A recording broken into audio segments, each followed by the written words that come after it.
Brought you bye independence. कण कण में स्वाद, कण कण में भारत।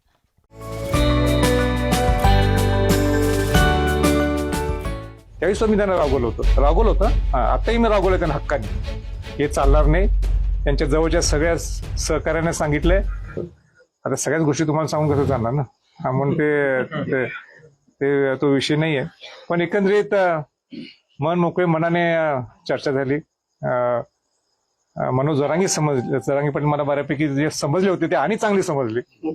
असं म्हटलं तर काय चुकीचं होणार नाही. जर तब्येतीची काळजी घ्यायला त्यांना सांगितली. म्हणजे सगळ्यात माझा शेवटचा एक अर्धा तास मी जे काही त्यांच्याशी बोललो ते म्हणजे त्यांच्या तब्येतीच्या बाबतीत. म्हणजे पाणी प्यायचं नाही, टाइमशीर जेवायचं नाही, जिन्यावरनं चालत जाताना म्हणजे हात थरथरतात, पाय थरथरतात, हे काय बरोबर नाही ना. म्हणजे मला वाटतं एकांच्या लग्नाला सुद्धा मी त्यांना पाहिलं तरी काठी घेऊन आले होते. त्यावेळी सुद्धा मी त्यांना रागवलं होतं आताही मी रागवलं त्यांना हक्काने. हे चालणार नाही. त्यांच्या जवळच्या सगळ्या सहकार्याने सांगितलंय की तुम्ही त्यांची तब्येतीची काळजी घ्यायला पाहिजे. त्यांना स्वतः सांगितले तुम्ही तब्येतीच्या बाबतीत एकदम परफेक्ट राहायला पाहिजे. आपण तब्येत व्यवस्थित असली तर आपण सगळं पुढे जीवनात करू शकतो. आणि मला त्यांनी शब्द दिलेला आहे की याच्या पुढे ते तब्येतीची काळजी घेणार. साताऱ्यात सुद्धा त्यांना चक्कर आली.